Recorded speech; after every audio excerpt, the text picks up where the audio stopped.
back. Hey, I want you to know, when you guys are watching live on the stream, I can actually see you. I can see the folks in West Plains. I can see the folks in Frankfurt. I can see the folks in Escanaba. If you're listening to us right now, make sure that you're telling your friends about it. We can watch and we can track. We can see the folks over in Seattle. I can see the folks that are down in Houston. I can see the people that are over in Springfield that are listening to America's Voice Now. Make sure that you are catching our stream live every day where it's possible. I get it, some of you got to go to work, but if you have an opportunity to, this is the perfect chance for you to make sure that you are utilizing your opportunity to be a grassroots activist and drive other folks to our program. Educate them and inform them. We have folks that capture and watch the show every day live. I can see them come and go on the website as we're actually broadcasting, for real. I mean, I can see that there's folks right now in Florida that are watching us, and there's folks up in the Chicago area that are watching us. I have a guy over there on Maine who was with us a few minutes ago, and he'll come back. I know he's got to run. I know who he is. The point is, we can watch and track you and track your ability to log on and make sure that you're watching the program. You know, we don't store and save information, and we're not subject to, there's nothing limiting, but we can see live in real time how many folks are watching the show. So make sure that you're spreading the word and sharing this with your friends. They can catch us by going to AmericasVoiceNow.org, and there's a button there that allows them to literally watch the show live, from 8 to 10 Central Time, 8 a.m. to 10 a.m. Central Time every day. And you can watch the show live. You can bring some friends along. We're going to be making some changes about how we enable you to be able to listen, but also to share and actually have a chat line that you can communicate not only with me as I'm working the program, but also some other folks who are listening as well. And that'll give you guys an opportunity to work together as a community, not just a community local, but a national community to continue our grassroots activism. So, all right, listen, one quick update. There's a ham radio course that's going to be cranking up on Saturday, every Saturday going forward for about 12 or 14 weeks, or as many weeks as it takes them to get these folks approved and ready for a ham radio license. John Price, who is our ham radio preacher and teacher, he is a guy that does this program completely free. There's no cost to you. If you're in the West Plains area and you'd like to take this course, John makes it available to you. Basically what it is that I think the only thing that there is there's a cost of about $20 to get a book that's kind of like used as a textbook. But what it does is it prepares you and gets you set up and ready for you to be able to take your ham radio license. And for those of you that are wise and are full of wisdom, we recognize that at some point in time, you know, there's going to be a crisis that strikes, whether it's a natural disaster or whether it's a man-made disaster or something else that may make ham radio one of the primary methods of communication. You know, they had these floods in Colorado last week. They had the Katrina disaster. Did you know that when they had Storm Sandy in New Jersey, that ham radio was about the only means of communication that were left to citizens? Do you know that most of the rescue efforts of all of those events were sponsored, programmed, created, and relayed by ham radio operators? This is a perfect opportunity for you to get your ham radio license. And even if you don't want to get a license because you're against getting a government license, that's okay. Understand and gain the knowledge on how ham radio works, what it does, what its capabilities are, and make sure that you're educating yourself. The number to call if you have questions and you need more information is area code 417-372-1135. That's 417-372-1135. John Price is the teacher there and the instructor. He's also a preacher, and he's a heck of a guy. Make sure that you get a chance to meet him. They're meeting at the K Highway South Howell County Ambulance Department building, and basically it's a half of a mile down the road from Huddle House on that intersection. You go down there, and around the backside of the building, closest to the road, is a doorway for you to go in. It's held from 9 a.m. until noon. It's every Saturday from now until these folks whoever is attending is qualified to apply for their license. So, if you have a chance, make sure that you're working on that. Make sure that you get a chance also to see our friends over at Battery Station in West Plains. You can find their website if you're on a national feed at batterystation.com. That's batterystation.com. There's also a link on our website to them. They have every battery you could possibly imagine. They have awesome flashlights, tactical gear, freeze-dried food, long-term storage, all kinds of firearms and ammunition accessories. They don't actually sell guns, but they sell all the accessories, optics, every kind of thing imaginable. Make sure that you get a chance to see them. You can also reach them at 417-257-7799. Ask for Kevin. All right. We're going to talk about this issue of what transpired in the mainstream Ministry of Propaganda over the course of the last couple of days with this shooting that occurred at the Virginia shipyard. You know, they got it all wrong. They threw out a lot of misinformation. And when they get it wrong, nobody corrects themselves. Not only does nobody correct themselves, but the other members of the Ministry of Propaganda, their cohorts, don't correct them either. And so America is left with tons of misinformation that they were given in the crisis of the moment when everybody was tuned in. And then when they back off of it, they don't even bother to correct themselves. Here's a perfect example. The liberal media was so obsessed with trying to throw the gun rights and Second Amendment under the bus that they were actually participating in this AR-15 media falsity that this guy, Aaron Alexis, was trying to obtain an AR-15. And they claimed that there was an AR-15 that was used. To this day, we still don't even know, but every report that's coming out says otherwise. It says he did buy a shotgun.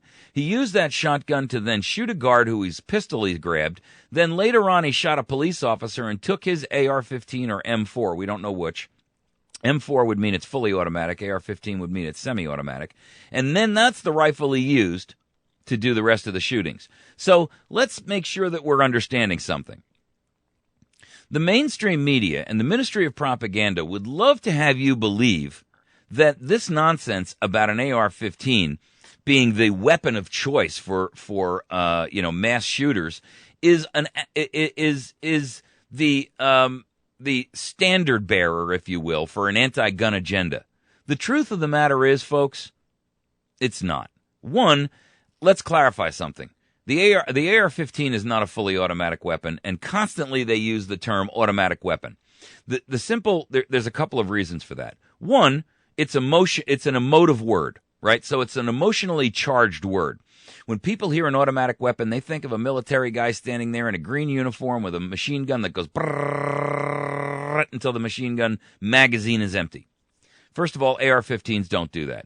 You have to pull the trigger for every single bullet to go, which, by the way, for the record, is a much better way to actually operate a firearm, because when you fire a fully automatic machine gun, the muzzle climbs, and most of the time we call those a spray and pray gun. You spray bullets and you pray you hit something.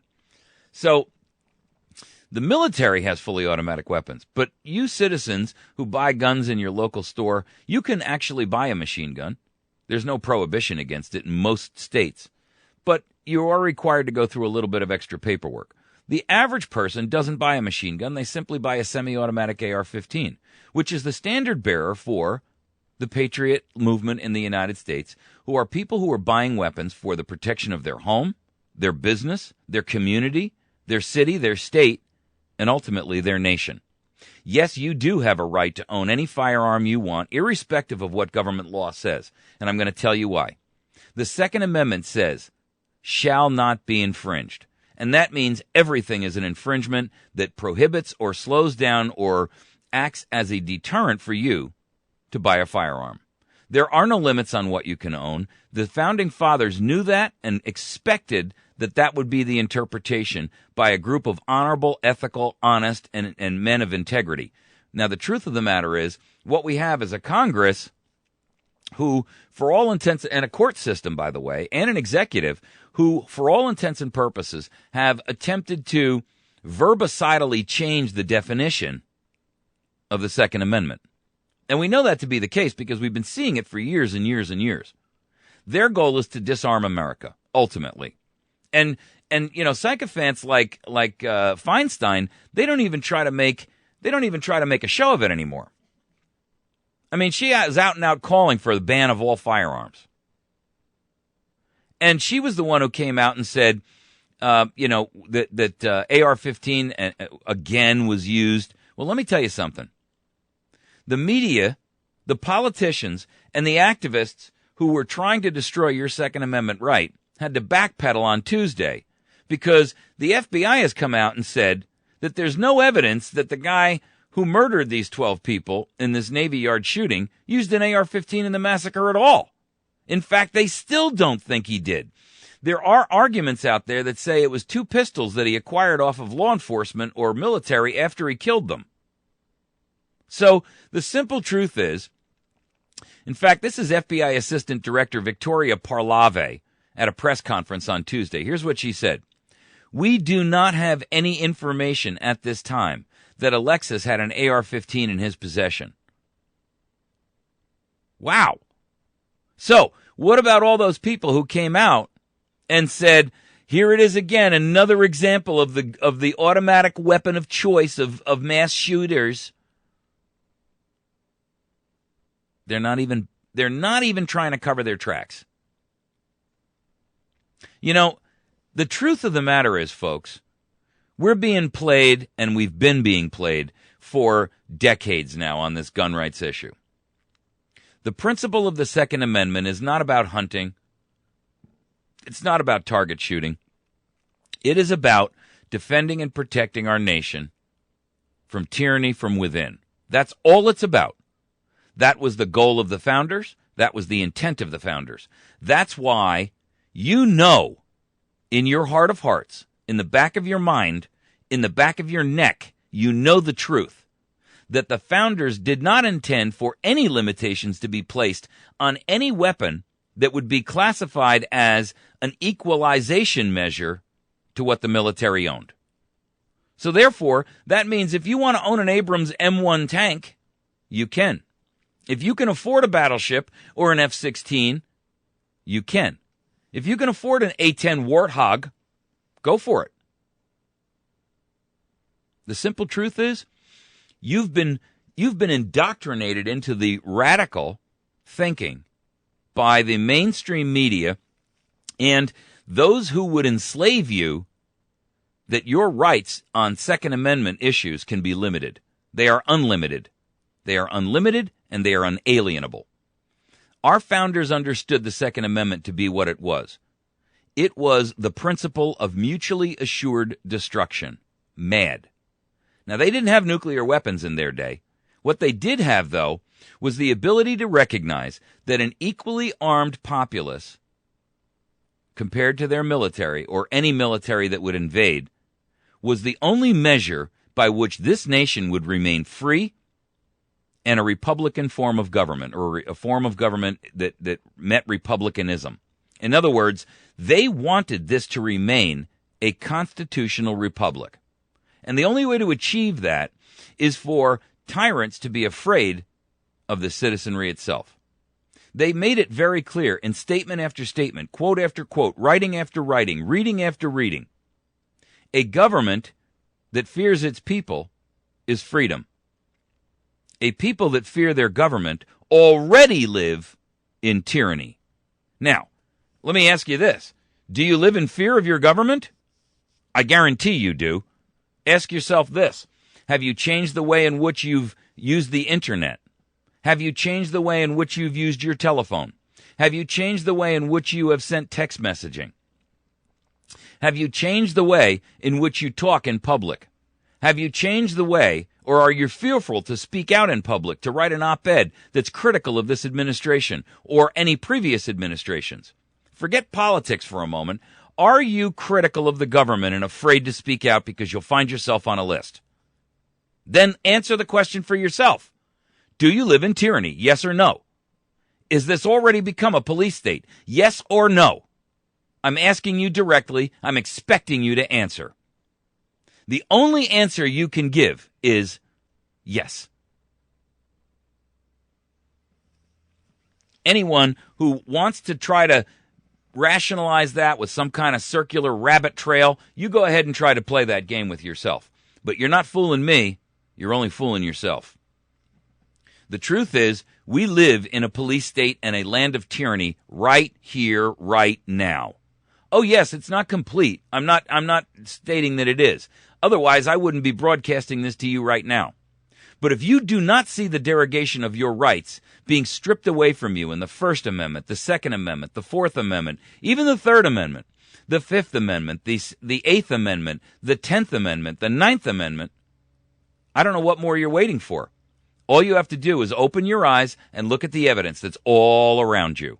You are surrounded by it. It is like trying to drink from a fire hose to differentiate one abuse of power and one tyranny over another. It is daily. It is a landslide of it. There is no denying it. Those who choose to deny it are fooling themselves. The simple truth is this. You have the right to own any weapon you want. The mainstream media is determined to bend and mislead you into the mistaken concept that government has the right to determine who can and who cannot own anything. You know, I keep hearing them talk about, in fact, they were talking about gun rights yesterday on a news program I was watching. And they said, well, we have to institute common sense gun control. There is no such thing as common sense gun control. That's a phrase which the left has, for all intents and purposes, hijacked. Because the truth is, if you analyze that statement and you put your critical thinking skills on for a moment, put your critical thinking hat on for a second. Let's just take that term common sense and spend a second or two on it. Common sense would say to you, if it's common sense, let's go back and look at what the founders said, and the way that we interpret what they said is common sense. Is that what you're hearing? No. What they're saying to you is common sense gun control is their definition. Their verbicide, their murdering of the definition, the old definition, the common sense one, and giving you some newfound sycophantic nonsense that they've come up with. That's how you are played every single time. They redefine words to make you wrong based on the true common sense definition of whatever it is that the topic is about. That's exactly the game they play over and over and over. The media shield law is a perfect example. The media shield law is called the media shield law because they're trying to fool you into thinking this is going to give cover from reporters like the Associated Press and the guy Rosen their phones were tapped and stuff like that. But what they don't tell you is the hidden aspect of the media shield law. What they're really trying to do is to limit who is a journalist and who is not. And once they have redefined the term journalist, we're done.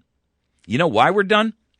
Because there will be no one left in the citizen journalist community to expose the Ministry of Propaganda, who is now using the legal authority of the federal government, who has lifted the prohibition on the use of propaganda against American citizens and made it lawful again.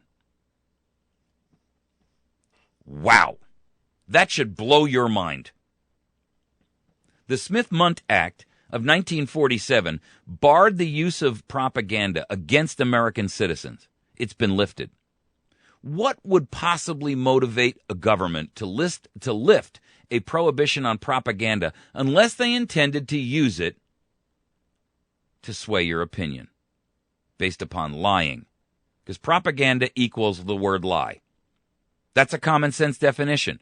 Propaganda is the government feeding you misinformation and disinformation in an attempt to get you to change your mind and your opinion. It's using the Cass-Sunstein nudge principle. Let's nudge them along so that we finally turn their opinion, their attitude, their behavior. The Ministry of Propaganda is the mainstream media. What you don't realize is that about 6 companies own all the media in this country. All the newspapers, all the major television programs, all of the major internet websites, which also, by the way, are from the same newspapers that are out there. 6 to 10 corporations are in control of the entire media organization of the mainstream media in the United States. Why is it that they are now known as the Ministry of Propaganda? Because they are the government's method to nudge you along. They feed them stories, and that which the government doesn't feed them, they write themselves because they're so biased in favor of this administration, because they get favors from the administration. They've been bribed by the administration so that they would have an opportunity to mislead you. They are bribed by the administration with access. Well, if this guy writes a good story about the White House administration, and it's not just Obama, by the way, this was Bush too, and before that it was Clinton, and before that it was Bush Sr. This has been going on for decades now. But they finally lifted the prohibition on propaganda, and that opens up the barn doors wide open, folks. So what you now have is a Ministry of Propaganda that is given the carrot of access is dangled before them. If you're not a player, you don't get interviews with the White House insiders. You don't get interviews with the president. You don't get an opportunity you're not invited to these press conferences that the president or the White House put on. You're not invited to participate in certain events. When information is released to the public, you're left out of the loop. So, what's the carrot that they're dangling? Access and favors. Favoritism by the administration itself. Look at one example of a news organization that is, for all intents and purposes, blacklisted by the White House. Fox News. Now, listen, as far as I'm concerned, they are on the fringe of what I would call Ministry of Propaganda and truth-telling. But at least their news organization is. Their commentary organization, as far as I'm concerned, with the likes of Bill O'Reilly, have, for all intents and purposes, collapsed into it. They've been compromised somehow, somewhere. Have you not noticed the tone? If you are an O'Reilly watcher, you must admit to yourself that his tone on this administration has softened, and his defense and support of the folks has changed dramatically. You can't deny it. His argument that he is fair and balanced in every approach is just an excuse for him to provide cover. The perfect proof of the pudding is the discussion they had last night about these 2,837 illegal immigrant sex offenders who have been released into the American public. That warranted more than a 3-minute soundbite. It sure as heck did.